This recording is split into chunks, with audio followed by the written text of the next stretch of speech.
Hello everyone, welcome back to my YouTube channel inspire ISPCS। आज हम discuss करने वाले हैं मेंस 365 मैगजीन का इन्वायरमेंट सेक्शन।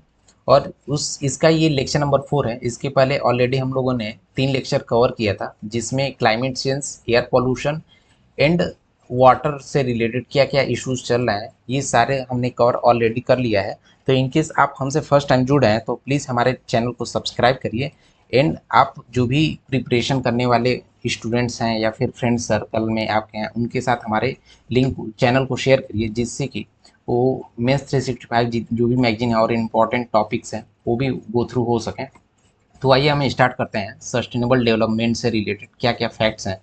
तो बेसिकली सस्टेनेबल डेवलपमेंट क्या होता है कि जो भी हमारा नेचुरल रिसोर्सेस है उसको हम अपने आगे की जनरेशन को देखते हुए ऐसा लिमिटेड मात्रा में यूज़ करें कि आने वाला जनरेशन भी जो इस चीज़ का नेचर से मिलने वाले सारी चीज़ का हम यूज़ कर रहे हैं, वो हमारे आने वाला जनरेशन भी उस चीज़ को यूज़ करे।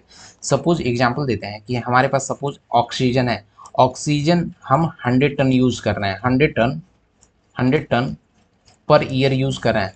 तो हमें क्या करना चाहिए कि हम ऑक्सीजन को ऐसे यूज़ करना चाहिए कि ऐसा ना हो अभी हम 100 टन ऑक्सीजन पर ईयर यूज़ तो कर ले रहे हैं नेचर से मिला के, बट आने वाला जनरेशन जो है वो टैंक लगा कर 100 टन यूज़ कर रहा है। तो इसी को हम सस्टेनेबल डेवलपमेंट बोलते हैं कि हम नेचुरल जो रिसोर्सेज हैं उसको ऐसे यूज़ करें कि जो हमारी आने वाली पीढ़ियां हैं उसको नेचर से भी सेम वही बेनिफिट मिले। तो बेसिकली इसी को हम सस्टेनेबल डेवलपमेंट कर बोलते हैं। और इसका कॉन्सेप्ट देख लेते हैं कि ये आया था, जो ब्रंटलैंड कमीशन आया था 1987 में, वहाँ से इसको इम्प्लीमेंट किया गया था। और 2015 में इसको 2030 एजेंडा फॉर सस्टेनेबल डेवलपमेंट करके अडॉप्ट किया गया था, जिसमें टोटल 17 गोल्स थे, जैसे no poverty, zero hunger, good health and wellbeing, quality education, gender equality, clean water and sanitation, affordable and clean energy, decent work and economic growth. तो ऐसे करके देखेंगे कि 17 गोल्स को रखा गया था, जिसमें पहले पे रखा गया था नो पॉवर्टी, दूसरा जीरो हंगर। ये दोनों काफ़ी इंपॉर्टेंट हैं।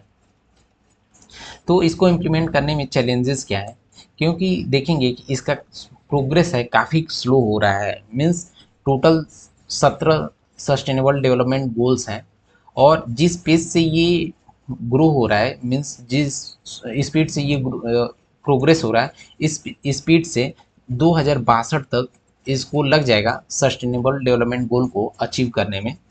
तो इंडिया स्पेसिफिक इश्यूज देख लेते हैं कि क्या क्या इंडिया स्पेसिफिक इश्यूज हैं। तो एक तो पहले है यहाँ पे स्ट्रक्चरल इश्यूज, क्योंकि देखेंगे कि यहाँ पे अर्बनाइजेशन जो है, शहरीकरण बहुत तेज़ी से हो रहा है। क्योंकि यहाँ जो रूरल है, रूरल से लोग मूव करके अर्बन में जा रहे हैं। तो जब अर्बन में जा रहे हैं तो गांव और शहरों के बीच में काफ़ी इम्बैलेंसेस बढ़ते जा रहे हैं। तो ये इंडिया स्पेसिफिक इश्यूज हैं, और इसको मॉनिटर करने के लिए कोई प्रॉपर फ्रेमवर्क नहीं है। तो ये मॉनिटरिंग का भी एक बड़ा इश्यूज है। तो देखेंगे कि एक उसमें जो क्लाइमेट एक्शन प्लान है, इसमें गोल नंबर जो 13 है, सस्टेनेबल डेवलपमेंट 13 गोल, इसमें बोला गया इंटीग्रेटेड क्लाइमेट एक्शन। तो इसका एक वे फॉरवर्ड होनी चाहिए कि इसको हम कैसे अपने नेशनल पॉलिसीज़ में इम्प्लीमेंट कर सकते हैं, इस पे फोकस करना चाहिए। हमारा अगला टॉपिक है कि सस्टेनेबल टूरिज्म के बारे में। कि बेसिकली सस्टेनेबल टूरिज्म होता है कि takes full account for its current and future economic, social and environmental impact. Means ऐसा कोई टूरिज्म जिससे कि हमारा करेंट और फ्यूचर जो भी जनरेशन्स हैं उनको इकोनॉमिक, सोशल और इन्वायरमेंटल जो भी इम्पैक्ट है, कुछ भी इम्पैक्ट दूसरा इम्पैक्ट ना हो। मीन्स जो इम्पैक्ट हम फेस कर रहे हैं वही लोग इम्पैक्ट फेस करें, ना कि हम इधर अभी ओवर एक्सप्लॉइट करना है, और हमारे ओवर एक्सप्लॉइट करने की वजह से हमारी जो आने वाली जनरेशन्स हैं उनको काफ़ी इश्यूज हो। तो इसी को हम सस्टेनेबल टूरिज्म बोलते हैं। तो सस्टेनेबल टूरिज्म का बेसिक फंडा ये है कि हमारा इन्वायरमेंट सस्टेनेबल होना चाहिए, क्योंकि हमारा जब हेरिटेज और बायोडाइवर्सिटी सस्टेनेबल होगा तो हमारा इन्वायरमेंट भी सस्टेनेबल होगा। इसके साथ साथ जो हमारा सोशियो कल्चरल ऑथेंटिसिटी है ये भी बना रहना चाहिए। और जो हमारा इकोनॉमिक सस्टेनेबिलिटी, हमें इकोनॉमिक वाइज सस्टेनेबल भी होना चाहिए। तो इसके 3 बेसिक प्रिंसिपल्स हैं। तो देखेंगे कि इसका ये न्यूज़ में क्यों था, क्योंकि पूरे वर्ल्ड में देखेंगे जो 8% कार्बन का एमिशन होता है वो सिर्फ टूरिज्म की वजह से होता है।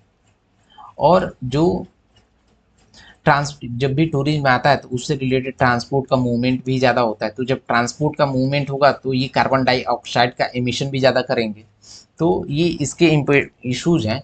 और देखेंगे कि 2016 से 2030 के बीच में जो कार्बन डाइऑक्साइड का एमिशन है वो अराउंड 25% तक बढ़ जाएगा। हमारा अगला टॉपिक है कि आप देखेंगे रिसेंटली क्या हुआ था कि जो हिमालयन रीजन है वहाँ पे बहुत ज़्यादा टूरिज्म बढ़ गया है। तो वहाँ पे बहुत ज़्यादा टूरिज्म बढ़ जाने की वजह से वहाँ पे लोकल लोग काफ़ी परेशान थे, क्योंकि जब भी टूरिज्म बढ़ता है तो वहाँ पे वेस्टेज भी जनरेट होता है, वेस्ट आता है। तो इसकी वजह से वहाँ के लोगों को काफ़ी इश्यूज आ रहे थे। तो हम देख लेते हैं कि जो ये टूरिज्म है स्पेशली इंडियन हिमालयन रीजन में, उसको रेगुलेटेड नहीं किया गया है। रेगुलेट सरकार किसी पॉलिसी के थ्रू रेगुलेट नहीं करती है, तो जिसका नेगेटिव इम्पैक्ट हो रहा है। तो आइए हम डिटेल में देखते हैं। और इनकेस आप पहली बार हमसे जुड़े तो प्लीज़ सब्सक्राइब माय चैनल। तो इंडियन हिमालयन रीजन में चैलेंजेस क्या हैं टूरिज्म को लेके, क्योंकि देखेंगे कि हिमालयन रीजन में स्पेशली जो टूरिज्म की संख्या है डे बाई डे बढ़ती जा रही है। और देखेंगे कि वहाँ पे लगभग 100 मिलियन टूरिस्ट हर साल लोग जा रहे हैं। और उम्मीद है कि 2025 तक आते आते ये 240 मिलियन लोग हो जाएंगे। तो इसकी वजह से जब भी टूरिस्ट लोग जाएंगे तो वहाँ पे वेस्ट का जनरेशन होगा।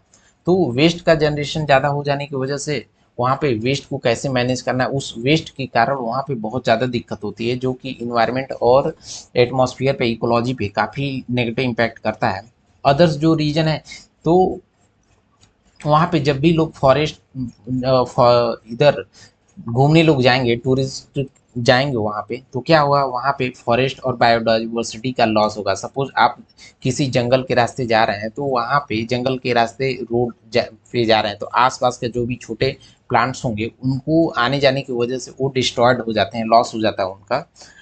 और इसके साथ साथ सपोज वहाँ पे कोई टूरिज्म को सपोर्ट करने के लिए वहाँ पे इंफ्रास्ट्रक्चर से रिलेटेड कोई भी डेवलपमेंट हो रहा है, तो वहाँ पे जो भी प्लांट्स हैं, ट्रीज हैं, उनको कट करना पड़ता है, उन पे सूख जाते हैं। तो इसकी वजह से वहाँ पे इंफ्रा से रिलेटेड भी लॉस होता है। दूसरा है कि जो टूरिज्म है वो ज़्यादा हो जाने की वजह से वहाँ के जो लोकल लोग हैं उनको परेशान होकर एक प्लेस से दूसरे प्लेस पे मूव करना पड़ता है, तो उनकी ऑथेंटिसिटी भी लॉस होती है। तो हम इसको वे फॉरवर्ड में कैसे ले सकते हैं कि हमारा जो टूरिज्म है वो भी बना रहे और वहाँ पे उनका लॉस ना हो। तो हमें इसको प्रॉपर पहले तो प्लानिंग का देना चाहिए और उसको इफेक्टिव वे में इम्प्लीमेंट करना चाहिए। और इम्प्लीमेंट करने के साथ साथ उसको प्रॉपर मॉनिटर करना चाहिए कि हम जो टारगेट सेट किए हैं वो अचीव हो रहा है कि नहीं हो रहा है। उसके साथ साथ जो क्लाइमेट से रिलेटेड इंफ्रा है उसको भी फोकस करना चाहिए। एंड टेक्नोलॉजी को हम कैसे अपने डेली काम में यूज कर सकते हैं जिससे कि हमारा डेली लाइफ और बूस्ट हो, इसको भी फोकस करना चाहिए।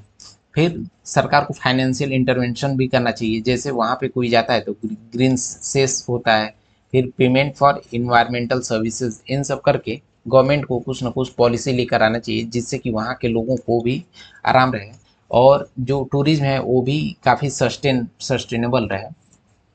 हमारा अगला टॉपिक है सस्टेनेबल फाइनेंस। तो देख लेते हैं सस्टेनेबल फाइनेंस क्या होता है।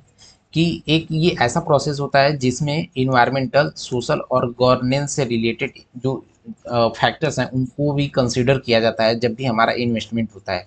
मीन्स कोई सपोज कोई कंपनी है, कोई कंपनी ए है, ये आ गई है उत्तराखंड में आ गई और यहाँ पे बोले कि हम इन्वेस्ट करना चाह रहे हैं। तो इन्वेस्ट करने के लिए इन्होंने सोचा कि हम यहाँ पे 100 करोड़ रुपया इन्वेस्ट करें। तो इन्वेस्ट जब भी यहाँ पे कर रहे हैं तो इनको इन्वायरमेंट से रिलेटेड भी फैक्टर्स को कंसीडर करना चाहिए। यहाँ पे सोशल इश्यूज से जो भी सोशल इश्यूज हैं उनको भी कंसीडर करना चाहिए। गवर्नेंस से रिलेटेड जो भी इश्यूज हैं इनको कंसीडर करके जब कोई इन्वेस्टमेंट होता है, इसी को हम सस्टेनेबल फाइनेंस कहते हैं। तो जो सस्टेनेबल फाइनेंस है, इसके टूल्स क्या क्या हैं? तो एक तो ग्रीन डिपॉजिट्स हो गया, कि कोई डिपॉजिट रहे वो हम, जैसे कि फिक्स डिपॉजिट होता है, सेम वैसे ही ग्रीन डिपॉजिट रहे कि हम जो पब्लिक है वहाँ से एक डेट फंड की तरह वहाँ पे ये सरकार के पास जमा हो, और उस पैसे से गवर्नमेंट को ऐसे ग्रीन प्रोजेक्ट्स डेवलप करे, और डेवलप करने के साथ साथ जो उससे अर्निंग हो वो उसके कस्टमर के साथ शेयर करे। फिर हो गया sovereign gold, sovereign green bonds. इससे क्या होगा, ये बेसिकली एक डेट इंस्ट्रूमेंट है जिसे कर्ज लेने का एक तरीका है सरकार को। और ये जो सोवरन ग्रीन बॉन्ड्स होते हैं, स्पेशली वो लोग इन्वायरमेंट से बेनिफिट हो ऐसे प्रोजेक्ट में इन्वेस्ट करते हैं इस बॉन्ड के थ्रू। हमारा अगला टॉपिक है कि सस्टेनेबल लाइफस्टाइल से लेकर मिशन लाइफ। आप जानते होंगे कि ये अक्सर यूपीएससी या फिर पीसीएस मेंस में, कहीं ना कहीं पीसीएस मेंस या प्री में इससे रिलेटेड क्वेश्चन पूछता रहता है कि क्या है ये। तो mission life stands for lifestyle for environment. तो ये इनिशिएटिव इंडिया ने स्टार्ट किया था, और इस मूवमेंट के थ्रू ये इंडिविजुअल और कम्युनिटी लेवल पे स्टार्ट किया था, जिससे कि हमारे इन्वायरमेंट को प्रोटेक्ट और प्रिजर्व किया जा सके। और इसके साथ जो सस्टेनेबल डेवलपमेंट गोल्स हैं उसको भी हम अचीव कर सकें, इसके लिए सरकार ने ये लेकर आया था। और इसको इंडिया ने लॉन्च किया था UNFCCC का जो कॉन्फ्रेंस हुआ था COP21 2021 में, यहाँ पे लाइफ मिशन को लॉन्च किया था। तो इस मिशन का टारगेट क्या है, इस पे देख लेते हैं कि गवर्नमेंट ने टारगेट रखा है कि हम 1 बिलियन इंडियंस जो हैं, और इसके साथ साथ इंडियंस के साथ साथ जो ग्लोबल सिटीजन हैं, उनको collective action for environment project preservation के लिए मोटिवेट करें। और इसके साथ साथ जो 80% विलेजेस हैं या फिर जो शहरों में लोकल बॉडीज़ हैं, उन लोगों को इन्वायरमेंट फ्रेंडली बनाएं 2028 तक। तो इस मिशन का ये मेन मोटिव था। और इस मिशन के 3 मेन फेजेस हैं। पहला फेज है कि हम डिमांड साइड में चेंजेस करें, जैसा कि हम सपोज कुछ भी डिमांड कर रहे हैं तो, और हम कहें कि हमको इन्वायरमेंट फ्रेंडली चाहिए, तो ये हमारा जो डिमांड हो गया, ये इसको फेज 1 में इसको कंसिडर किया गया है कि जब भी हम डिमांड करें तो इन्वायरमेंट फ्रेंडली करें। जब भी हम सप्लाई करें, सप्लाई साइड में फोकस करें कि हम इन्वायरमेंट फ्रेंडली प्रोडक्ट को ही सप्लाई करें। थर्ड है कि हम जब भी पॉलिसी बनाएं तो उसको सस्टेनेबल कैसे यूज किया जा सकता है, इसको फोकस करते हुए हम बनाएं। इसी को हम 3 phase of mission life approach बोलते हैं। हमारा अगला टॉपिक है सर्कुलर इकोनॉमी।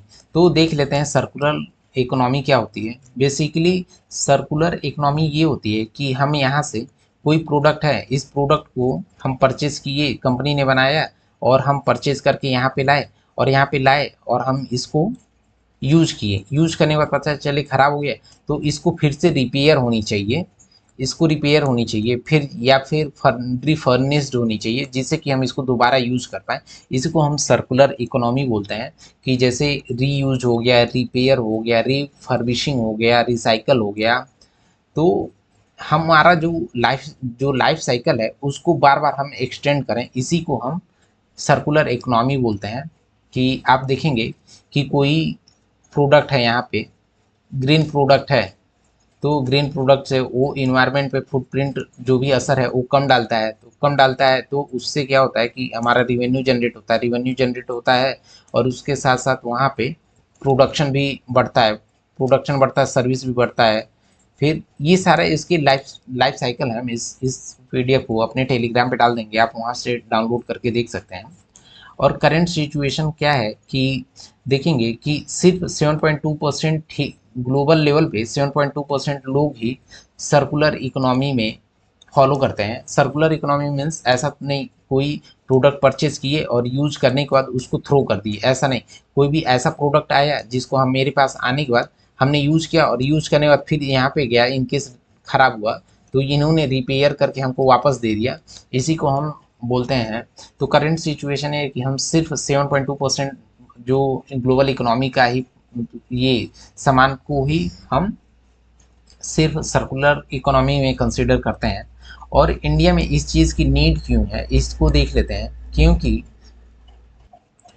हम देखेंगे कि इंडिया में अभी डे बाई डे पॉपुलेशन बढ़ता जा रहा है। जब बढ़ता जा रहा है तो ऐसा हमें हमेशा पॉसिबल नहीं है कि जब भी हमारा मन किया हम नया प्रोडक्ट ले लिए, जब भी मन किया हमें दूसरा हम फिर से नया प्रोडक्ट ले लिए। तो एक टाइम आने के बाद हमको ऐसा ज़रूरत महसूस होगा कि हम उसी प्रोडक्ट को रिपेयर कराएं और उस सेम प्रोडक्ट को वापस रीयूज करें। इसी को हम लीनियर इकोनॉमिक मॉडल बोलते हैं और इसी को रिप्लेस करने की ज़रूरत है बाय सर्कुलर इकोनॉमी। क्योंकि डे बाई डे देखेंगे पॉपुलेशन इंक्रीज की वजह से हमारा जो डिमांड है नियरली 6 टाइम तक बढ़ गया है। तो इसको फोकस करते हुए हमें इस चीज़ की ज़रूरत है। दूसरा है कि लोगों का जो इनकम है ये डे बाई डे बढ़ता जा रहा है। तो जब ये इनकम बढ़ता जा रहा है तो डिमांड भी बढ़ता जा रहा है। डिमांड बढ़ेगा तो हमें इस चीज़ पे फोकस करना पड़ेगा कि हमारा जो मॉडल हो सर्कुलर इकोनॉमी में रहे, जिससे कि हम ज़्यादा से ज़्यादा रिसाइकल करें और ज़्यादा से ज़्यादा रीयूज करें। और जब भी हमारा डिमांड बढ़ेगा और हम उसको रिसाइकल या रीयूज नहीं करेंगे, मीन्स हम सर्कुलर इकोनॉमी का पाथ फॉलो नहीं करेंगे, तो क्या होगा कि हमारे अदर कंट्रीज पे डिपेंडेंसी काफ़ी बढ़ता जाएगा, जो एक टाइम आने के बाद हमारे ट्रेड को काफ़ी अफेक्ट करेगा नेगेटिवली। तो इससे बचने के लिए हमें फोकस करना है कि सर्कुलर इकोनॉमी पे हम लोग मूव हो। लेकिन सर्कुलर इकोनॉमी को इफ़ेक्टिव करने के पीछे कुछ कंस्ट्रेंट्स भी हैं जो हमको लिमिट्स करते हैं। जैसे कि हमारे पास उस तरह का सिस्टमैटिक चेंजेस करने का अभी उस लेवल का हमारे पास सिस्टमैटिक कोई सीन नहीं है कि हम कैसे इसको इम्प्लीमेंट कर सकते हैं सर्कुलर इकोनॉमी को। और ये काफ़ी कॉस्टली होता है क्योंकि हमें रिसाइकल करने में बहुत सारी चीज़ों को काफ़ी इशू आता है। इसके साथ साथ वेस्ट मैनेजमेंट का काफ़ी इशू है। तो ये हमारे इश्यूज थे। अगला हमारा टॉपिक है ऑर्गेनिक फार्मिंग। ऑर्गेनिक फार्मिंग क्या होता है, जब भी हम नेचुरल खाद और नेचुरल बीज का उपयोग करते हैं उसी को हम बोलते हैं ऑर्गेनिक फार्मिंग। तो ये एक डेडिकेटेड ऑर्गेनिक प्रमोशन से रिलेटेड है और ये प्रमोट करता है जो एग्रो इको सिस्टम है अपना हेल्थ से रिलेटेड, इसको प्रमोट करता है। और इसके कुछ बेसिक प्रिंसिपल हैं, जैसे ये हमारे हेल्थ को लेकर कंसिडर करता है, हमारे हेल्थ को। दूसरा है हमारे इन्वायरमेंट फ्रेंडली होता है ये। तीसरा है कि ये फेयरनेस होता है इसमें, क्योंकि देखेंगे कि इन्वायरमेंट और लाइफ का जो अपॉर्चुनिटी है ये भी इससे इम्पैक्ट होता है। और इसमें हम सस्टेनेबल डेवलपमेंट की भी बात करते हैं, जिससे कि हमारे फ्यूचर के जनरेशन पे कोई इम्पैक्ट ना डाले। तो ये ऑर्गेनिक फार्मिंग की नीड थी। और इसको कैसे किया जा सकता है, बाय यूजिंग बायोलॉजिकल और मैकेनिकल मेथड से हम यूज करके इसको अचीव कर सकते हैं ऑर्गेनिक फार्मिंग को। तो करंट स्टेटस क्या है ऑर्गेनिक फार्मिंग का, ये देख लेते हैं। क्योंकि इंडिया जो है दुनिया का highest number of organic farmer हैं इंडिया में, और इसकी संख्या अराउंड 44 लाख के आसपास है। ये इकोनॉमिक सर्वे 22 एंड 23 के अकॉर्डिंग है। और जैसा कि आप जानते होंगे सिक्किम ये इंडिया का फर्स्ट स्टेट है जहाँ पे 100% ऑर्गेनिक स्टेट इसको बोला जाता है। तो ऑर्गेनिक फार्मिंग की वजह से क्या क्या बेनिफिट होने वाले हैं ये देख लेते हैं। तो इसमें 3 तरह के बेनिफिट्स दिखते हैं। एक तो इन्वायरमेंट को, दूसरा है फार्मर्स को, तीसरा है कंज्यूमर्स को। तो पहला जो बेनिफिट है फार्म इन्वायरमेंट को, इससे क्या होता है, इन लोगों को हार्मफुल जो पेस्टिसाइड होते हैं कीटनाशक, इस ये डालने की ज़रूरत नहीं पड़ती है। दूसरा है कि जब इसमें पेस्टिसाइड नहीं पड़ता है तो फिर सॉइल का जो हेल्थ है, मिट्टी का हेल्थ है, ये काफ़ी अच्छा बना रहता है। फिर इससे जो माइक्रो ऑर्गेनिज्म होते हैं उनको कोई नुकसान नहीं होता है, वो काफ़ी डेवलप करते हैं। तो जब डेवलप करते हैं तो ये खेती के लिए काफ़ी अच्छे होते हैं। दूसरा, हमारे किसानों के लिए क्या क्या है, जैसे एग्री मार्केट हो गया। किसानों के लिए देखेंगे कि मार्केट में day by day organic product का डिमांड बढ़ता जा रहा है। और इससे क्या होता है कि जो इनपुट कास्ट होता है वो कम हो जाता है, क्योंकि जब हम बाहर का हार्मफुल पेस्टिसाइड खरीद के नहीं लाएंगे तो हमारा जो इनपुट कास्ट है वो तो बचेगा ही। और इसके साथ साथ देखेंगे कि जो एक्सट्रीम वेदर कंडीशंस होते हैं इसको भी ये हैंडल कर ले जाता है, इसको टैकल कर ले जाता है। तीसरा पॉइंट है अपना कंज्यूमर को लेके। कि जब ऑर्गेनिक फार्मिंग होता है और इसमें कोई भी हम जो हार्मफुल पेस्टिसाइड यूज़ नहीं करते हैं और सॉइल हेल्दी रहता है, तो इससे हमारे हेल्थ को बेनिफिट होता है, कोई नेगेटिव अफेक्ट नहीं होता है। और इसके साथ साथ जो न्यूट्रिशन होता है, न्यूट्रिशन का क्वालिटी होता है वो काफ़ी हाई होता है। लेकिन इसको इम्प्लीमेंट करने में, ऑर्गेनिक फार्मिंग को इम्प्लीमेंट करने में कुछ चैलेंजेस हैं, जैसा कि हाई इनपुट कॉस्ट, मीन्स किसानों का जो इनपुट कॉस्ट है वो बढ़ जाता है और यील्ड जो है घट जाता है। दूसरा इशू है कि हम इसका कोई जो एफिशिएंट सप्लाई चेन नहीं है, मीन्स प्रॉपर सप्लाई चेन नहीं है कि इसको कहाँ पे किया जाए और इसका क्या इम्पैक्ट हो रहा है, इसको मार्केट में कैसे डिस्ट्रीब्यूशन करना है, मार्केटिंग कैसे करना है, इसका हमें सप्लाई चेन वाला इशू फेस करना पड़ता है। और इसके साथ साथ देखेंगे इन केस कहीं पे इसका ऑर्गेनिक फार्मिंग से रिलेटेड कोई प्रोडक्ट है तो उसका कॉस्ट बहुत हाई होता है। तो ये एक इशू है। और अगला इशू है कि हमारा सपोज ऑर्गेनिक फार्मिंग से रिलेटेड किसान ने कोई प्रोडक्ट बना तो लिया है, बट उसका सर्टिफिकेशन कैसे होगा और किस सर्टिफिक, क्योंकि जानते हैं कि मार्केट में सर्टिफिकेशन के बेस पे ही डिमांड होती है, तो सर्टिफिकेशन प्रॉपर नहीं होगा तो इसकी वजह से किसानों को उनका इनपुट का प्रॉपर बेनिफिट नहीं मिलेगा। और इसके साथ साथ गवर्नमेंट लेवल पे भी इसका ऑर्गेनिक फार्मिंग को लेकर काफ़ी लिमिटेड सपोर्ट है। बट इसको इम्प्लीमेंट करने के लिए सरकार ने कुछ इनिशिएटिव भी लिए थे, जैसे जो एफएसएसआई है उसने जैविक भारत लोगो ऐसा स्कीम लेकर आया था।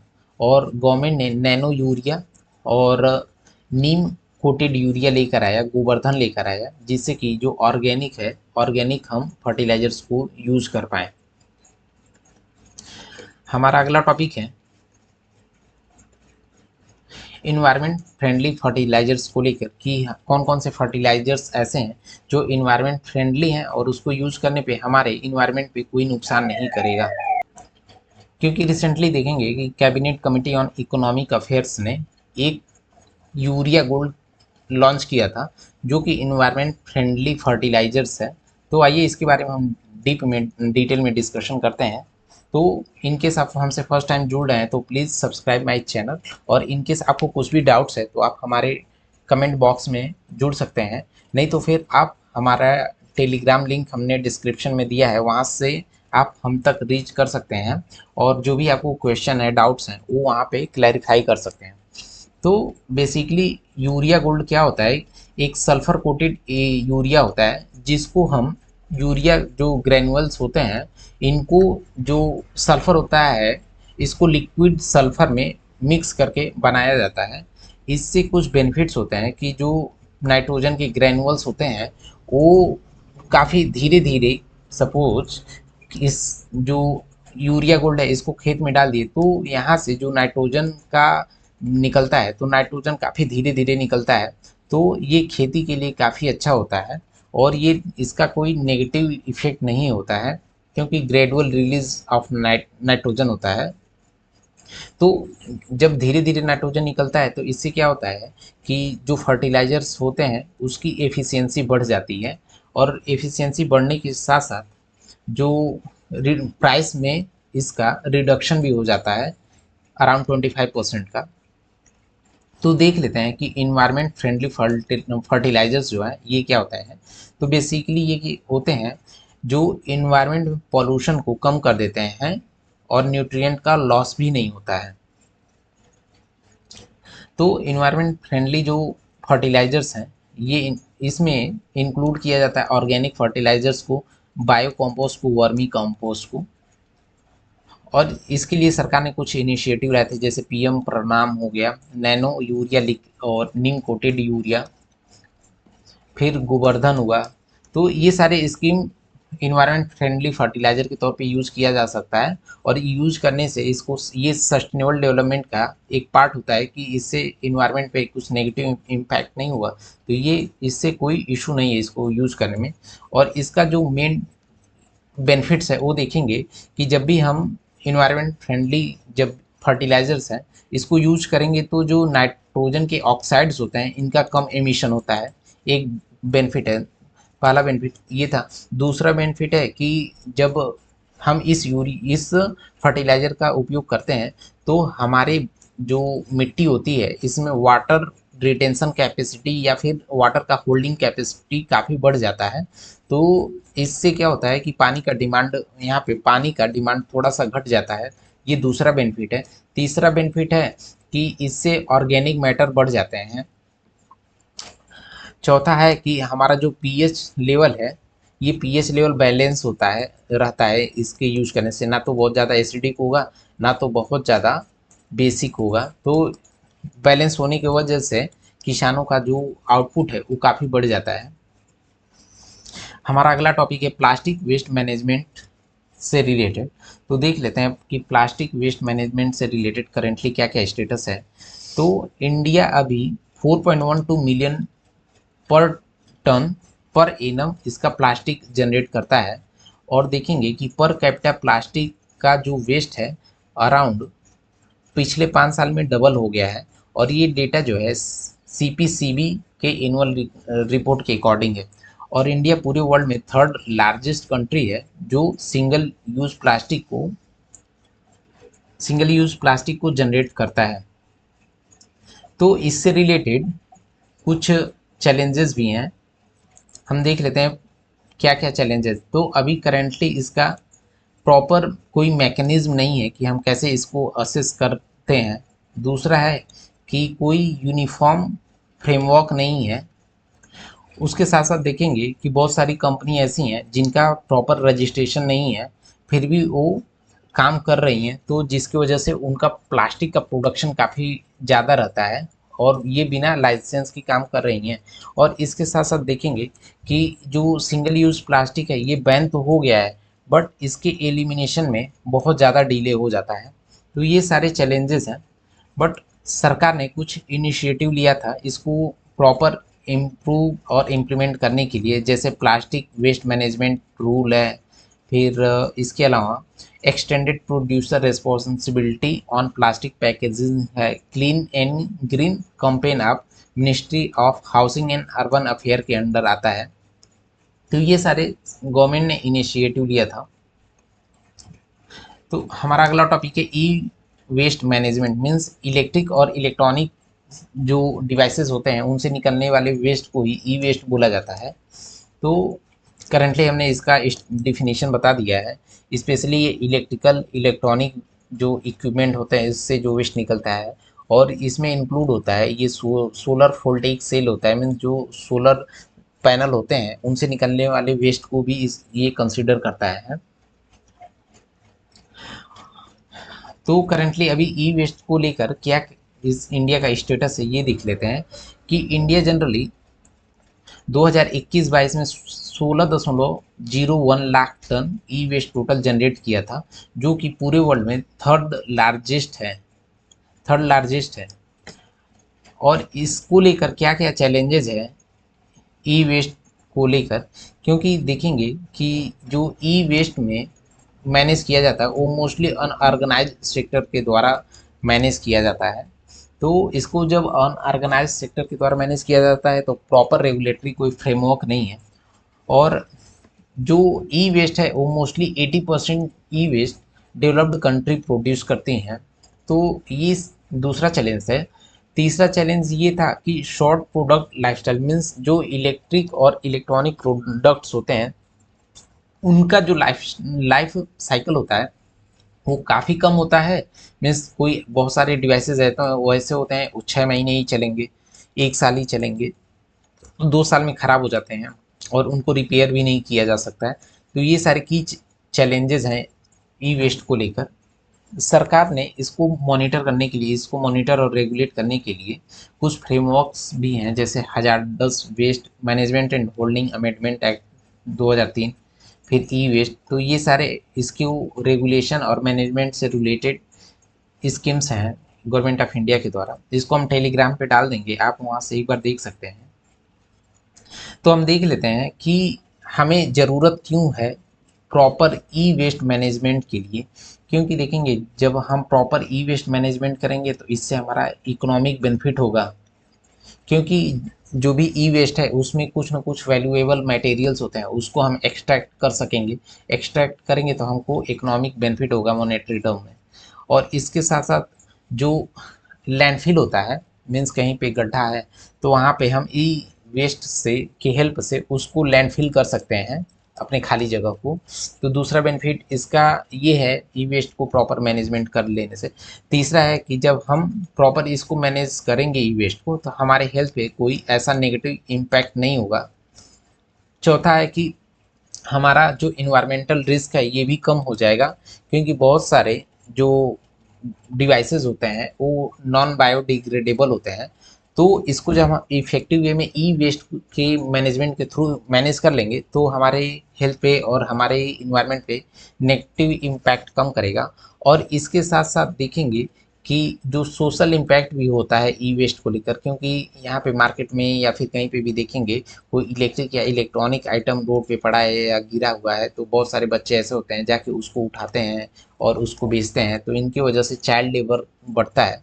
तो इसको प्रॉपर इफेक्टिवली ई वेस्ट मैनेजमेंट के थ्रू इन सब चीज़ों को, इश्यूज को रिजॉल्व किया जा सकता है। तो देख लेते हैं अभी करंटली ग्लोबल इनिशिएटिव क्या क्या लिया गया है। तो ई वेस्ट को लेकर एक बेसल कन्वेंशन है जो ई वेस्ट मैनेजमेंट सिस्टम को मॉनिटर करता है। और इसको हम कंक्लूजन के तौर पे क्या निकाल सकते हैं कि इसको हम कैसे इफेक्टिवली इम्प्लीमेंट कर सकते हैं कि हम कोई प्रॉपर रिसाइकलिंग की फैसिलिटी डेवलप करना चाहिए, जिससे कि हमें प्रॉपर ई वेस्ट को हमें प्रॉपर जो प्रोडक्ट है बना कर उसको यूटिलाइज कर सकें और उसको रीसेल कर सकें।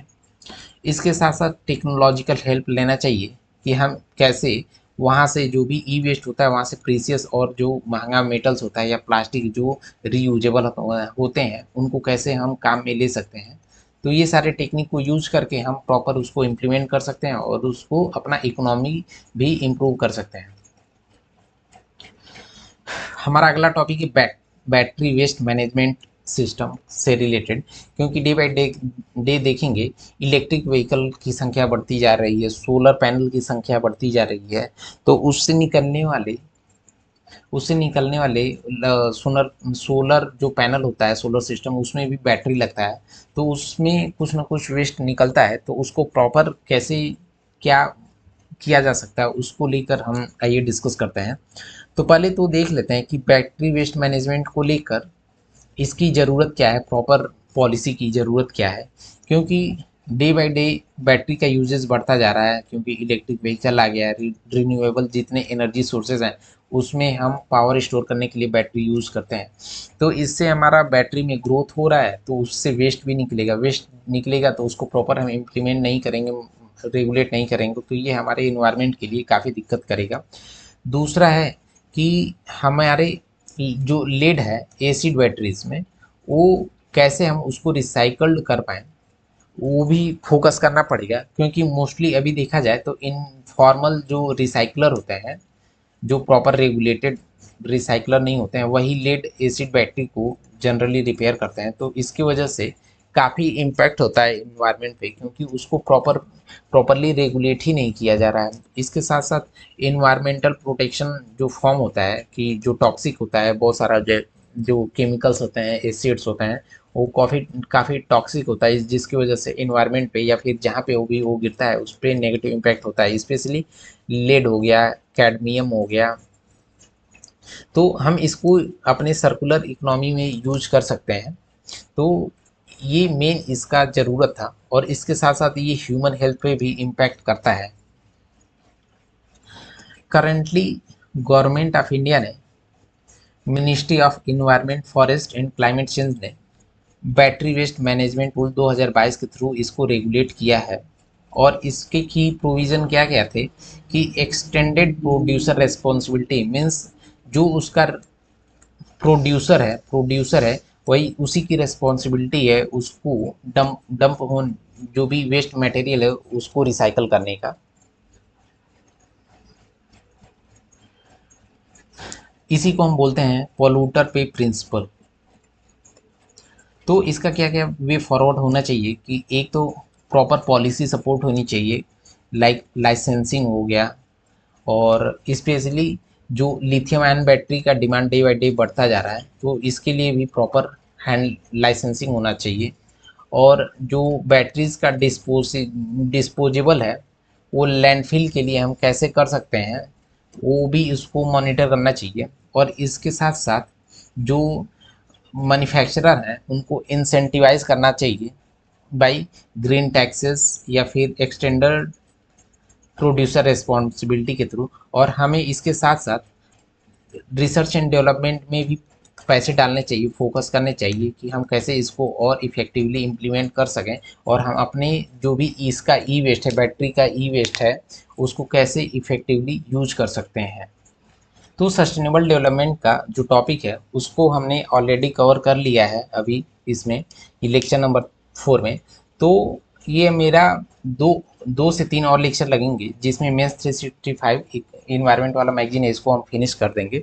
और इन केस आपको कुछ भी हमारे पढ़ाने में से रिलेटेड कुछ भी डाउट्स है, तो आप हमको कमेंट बॉक्स में जुड़ सकते हैं, नहीं तो फिर हमारे टेलीग्राम चैनल को वहाँ पे ज्वाइन करके आप हमसे डायरेक्ट रीच कर सकते हैं, और जो भी आपका डाउट्स है उस पर हम क्लियरेंस दे सकते हैं। और इन केस आपको कुछ वीडियो किसी स्पेसिफिक टॉपिक पे चाहिए, तो आप कमेंट करिए या फिर हमें सजेस्ट करिए, तो हमारा जो भी अपकमिंग वीडियोज़ है उस टॉपिक पर हम लेकर आएंगे। और ये जो भी वीडियोज़ हैं ये अपने प्लीज़ सब्सक्राइब करिए हमारे चैनल को, और अपने दोस्तों के साथ शेयर करिए, जिससे कि हमें एक मोटिवेशन मिले, सपोर्ट मिले कि हम नेक्स्ट वीडियो अपना लेकर आएँ। तो thank you for the watching. Thank you.